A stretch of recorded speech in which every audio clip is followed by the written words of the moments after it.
ഇറാന്റെ പുതിയ പരമോന്നത നേതാവായ മുജ്തബ ഖമനേയിക്ക് ഗുരുതരമായി പരിക്കേറ്റതിനെ തുടർന്ന് റഷ്യയിൽ ചികിത്സയിലാണെന്ന് റിപ്പോർട്ടുകൾ. റഷ്യയുടെ സംരക്ഷണയിൽ ചികിത്സ നൽകാമെന്ന് വാഗ്ദാനം ചെയ്ത പുടിൻ പ്രത്യേക സൈനിക വിമാനത്തിൽ മുജ്തബയെ മോസ്കോയിലേക്ക് കൊണ്ടുപോയെന്ന് കുവൈറ്റ് ആസ്ഥാനമായുള്ള അൽ ജരിദ പത്രമാണ് റിപ്പോർട്ട് ചെയ്തിരിക്കുന്നത്. ഒഴിപ്പിക്കൽ അതീവ രഹസ്യമായി നടത്തിയെന്നും പരമോന്നത നേതാവുമായി അടുപ്പമുള്ള ഉയർന്ന ഉദ്യോഗസ്ഥനിൽ നിന്നാണ് തങ്ങൾക്ക് ഈ വിവരം ലഭിച്ചതെന്നും മാധ്യമം അവകാശപ്പെട്ടു. എന്നാൽ റഷ്യൻ പ്രസിഡന്റിന്റെ ഔദ്യോഗിക വസതിയും ഭരണസിരാ കേന്ദ്രവുമായ ക്രൈംലിനിൽ നടന്ന വാർത്താ സമ്മേളനത്തിൽ റഷ്യൻ നയതന്ത്രജ്ഞൻ ദിമിത്രി പെസ്കോവ് ഇത് സംബന്ധിച്ച ചോദ്യത്തോട് പ്രതികരിച്ചിട്ടില്ല. മുജ്തബ ജീവനോടെയില്ല എന്നുള്ള അഭ്യൂഹങ്ങൾ ഉയർന്നിരുന്നു. എന്നാൽ അത് വാസ്തവ വിരുദ്ധമാണെന്ന് രഹസ്യാന്വേഷണ വിഭാഗത്തെ ഉദ്ധരിച്ച് വാർത്താ ഏജൻസികൾ അറിയിക്കുകയും ചെയ്തു. പരിക്കേറ്റതിനെ തുടർന്ന് അദ്ദേഹത്തിന്റെ ആശയവിനിമയം ഉൾപ്പെടെ അതീവ നിയന്ത്രണത്തിലാണെന്നും സൂചനകളുണ്ട്. മുജ്തബ ഖമനേയിയുമായുള്ള എല്ലാ ആശയവിനിമയങ്ങളും ഇപ്പോൾ IRGCയുടെ പൂർണ്ണ നിയന്ത്രണത്തിലാണ്. മുജ്തബയുടെ സന്ദേശങ്ങൾ പുറം ലോകത്തെത്തിക്കുന്നത്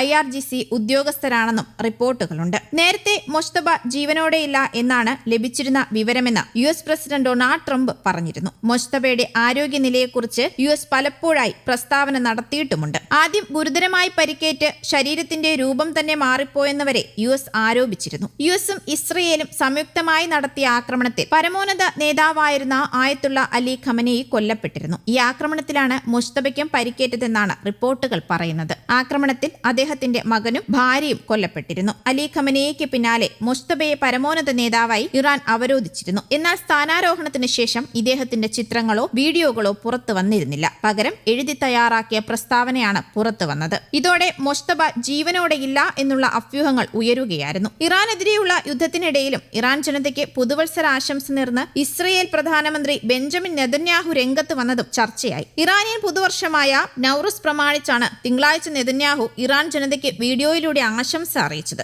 ധീരരായ ഇറാനിയൻ ജനതയ്ക്ക് ഞാൻ എല്ലാ കൊല്ലവും പറയുന്നത് പോലെ പ്രകാശത്തിന്റെ ഉത്സവത്തോടു കൂടിയ ഈ ആഘോഷകാലം നിങ്ങൾക്ക് സന്തോഷകരമാകട്ടെ എന്നാണ് നെതന്യാഹു പറഞ്ഞത്. ബുധനാഴ്ച ആഘോഷിക്കപ്പെടുന്ന പുരാതന ഇറാനിയൻ ഉത്സവമായ ചാഹസ് ഷാൻബെ സൂരിയെയാണ് അദ്ദേഹം പരാമർശിച്ചത്. ഇരുട്ടിന്മേൽ പ്രകാശത്തിന്റെ വിജയം, തിന്മയുടെ മേൽ നന്മയുടെ വിജയം എന്ന ഇറാനിയൻ ജനതയുടെ പുരാതന വിശ്വാസത്തെ ഇത് സൂചിപ്പിക്കുന്നു. ഫാർസിയിലാണ് അദ്ദേഹം ഇക്കാര്യം പറഞ്ഞത്. ഈ വർഷം ഈ അവധിക്കാലത്തിന് പ്രത്യേക അർത്ഥമുണ്ട്. ഞാൻ ഈ അവസരം പ്രയോജനപ്പെടുത്തി നിങ്ങൾക്ക് സന്തോഷകരമായ നൗറൂസ് ആശംസിക്കുന്നു. സ്വാതന്ത്ര്യത്തിന്റെ ഒരു വർഷം, നിങ്ങൾക്ക് എല്ലാവർക്കും പ്രതീക്ഷയുടെ ഒരു പുതിയ തുടക്കം. വെള്ളിയാഴ്ച ആഘോഷിക്കപ്പെടുന്ന ഈ ആഘോഷത്തെക്കുറിച്ച് അദ്ദേഹം ഇങ്ങനെയാണ് കൂട്ടിച്ചേർത്തത്. സാമൂഹിക മാധ്യമമായ എക്സിൽ പുതിയ വീഡിയോ പങ്കുവച്ചും ഇസ്രായേൽ പ്രധാനമന്ത്രി ബെഞ്ചമിൻ നെതന്യാഹു രംഗത്തെത്തിയിരുന്നു. നേരത്തെ പങ്കുവച്ച വീഡിയോ AI നിർമ്മിതമാണെന്ന് എക്സിലെ ചാറ്റ്ബോട്ടായ ഗ്രോക്ക് വ്യക്തമാക്കിയ സാഹചര്യത്തിലാണ് നെതന്യാഹുവിന്റെ അക്കൗണ്ടിൽ നിന്ന് അദ്ദേഹത്തിന്റെ പുതിയ വീഡിയോ പങ്കുവച്ചത്. സാധാരണക്കാർക്കൊപ്പം നെതന്യാഹു ഫോട്ടോയ്ക്ക് പോസ് ചെയ്യുന്നതും അവരോട് സംസാരിക്കുന്നതുമാണ് പുതിയ വീഡിയോയിലുള്ളത്. അദ്ദേഹം നടന്നു പോകുന്നതും കൂടുതൽ ആളുകളുമായി സംസാരിക്കുന്നതും പുതുതായി പങ്കുവച്ച